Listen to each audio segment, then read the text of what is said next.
is Ride or Die is the fourth installment in the Bad Boys series, the sequel to Bad Boys for Life. I will never forgive them for that. What a missed opportunity. How do you not call your fourth movie Bad Boys for Life? The third one should be Ride or Die. Maybe this is the third one in my own headcanon. After their late former captain is framed, Lowry and Burnett try to clear his name only to end up on the run themselves. Bad Boys doesn't have that nostalgia feel for me. I know that a lot of people in the late 90s and early 2000s really loved these movies. The first one I could see why. The second one I'm not really a huge fan of. Even the first one I'm just like the first one's okay, but they were super popular when they came out. It was like if you weren't watching Bad Boys, you weren't cool enough. And then it took them forever to make a third one. When For Life came out and I saw For Life, I was like, that's the best Bad Boys movie. I'm sorry. All you had to do was take the camera out of Michael Bay's hands and give it to a different director, and they made the best Bad Boys movie. And I can essentially say the same thing here about Ride or Die. I don't think Ride or Die is as good as For Life, but it's better than 1 and 2, which is going to cause a stir amongst a lot of Bad Boys fans. I already know it's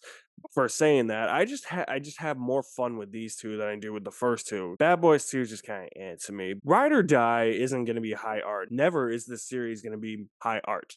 I just want an entertaining action movie, and Ride or Die delivers on that. What I guess I like For Life more because I felt like For Life felt more clean. Felt like it had a more streamlined plot. I do think there's a little bit too much here in Ride or Die. It's a little bit messy. There's too many subplots. Once again, we have another weak villain in a Bad Boys movie. Some of the editing is all over the place. Few too many close-ups with really, really bad shaky cam. But I do think Adil and Bilal add a little bit of flavor and freshness to the action sequences. There's so many things that they do in this one that they didn't do in For Life, and I think that that's what the Bad Boys franchise needed. There's a set piece in the middle of this movie that I thought was the best, the standout set piece, the one that everybody was hooting and hollering at. It got the biggest applause. That scene was a real crowd pleaser. Probably the most fun and the most energetic I've had at the theater, probably all year. One of the best scenes of the year, honestly. I haven't heard that many people clap, laugh, anything in a movie all this year. And that's really what Ride or Die has, despite my negative criticisms for the movie, is that it's still got the heart, it's still got all the banter, it's still got the humor. There's a lot of great humor in here. A running joke involving Martin Lawrence's character Marcus with Skittles. They flip the dynamic around a little bit with Mike and Marcus, where Mike is the one who's a little bit more insecure and afraid now, whereas Marcus is just like, he's Will Smith in the previous movies, where he's just like, you gotta go for it, man. I also loved how they brought back certain characters from For Life.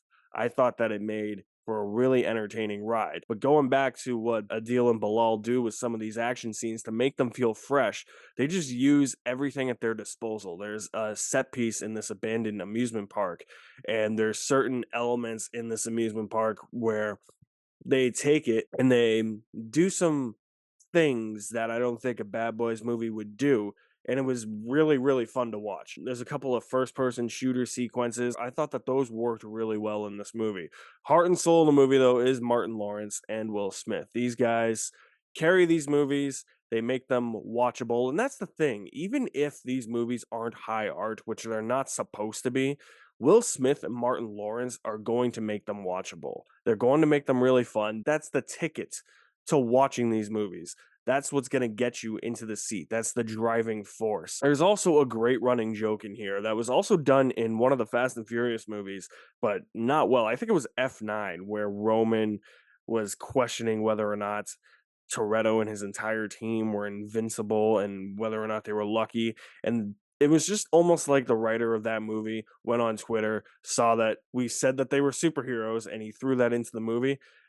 They do a similar thing here, but it works better here because it felt more grounded. It doesn't linger on the fact that they are essentially superheroes, and I don't think they really are. I mean, it's getting a bit more ridiculous, so if they make more movies, which they are because they're making more money, they go on and they survive insane situations, then yeah, we'll have that conversation. But for now, I don't have to have that conversation. I thought, and it wasn't such a big running joke where it felt like a distraction. That's the thing. The running jokes don't feel like a distraction. If you like all of the Bad Boys movies, you'll like Ride or Die. If you liked 1 and 2, didn't like 3, I don't think you'll like Ride or Die. If you didn't like the first two, and you liked For Life, you'll like Ride or Die. If you don't like any of them, you're not gonna like it. So, I mean, I don't know what to tell you. I'm just here to have a fun time. That's essentially what I had. I think it's a bit more messy than the third one, but I do think it is better than the first one and the second one. I enjoyed Bad Boys for Life with 3/4 of a bag of Skittles. When you see the movie, you'll understand why I changed it for this review from bucket of popcorn to bag of Skittles. So if you have seen Bad Boys Ride or Die, let me know what you think of it in the comments section below. Leave my link to my website in the description below as well. You guys are the best. Thank you for watching. My name is Alex Madden, and I will see you at the movies somewhere.